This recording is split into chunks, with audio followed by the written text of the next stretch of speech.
Couple guys in first class on a flight from New York to Los Angeles, kinda making small talk, killing time, flirting with the flight attendants.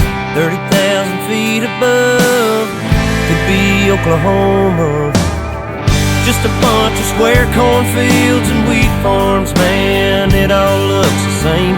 Miles and miles of back roads and highways connecting little towns with funny names. Who'd wanna live down there in the middle of nowhere? They've never drove through Indiana, met the man who plowed that earth, planted that seed, busted his ass for you and me. You're caught a harvest moon in Kansas. They'd understand why God made those flyover states.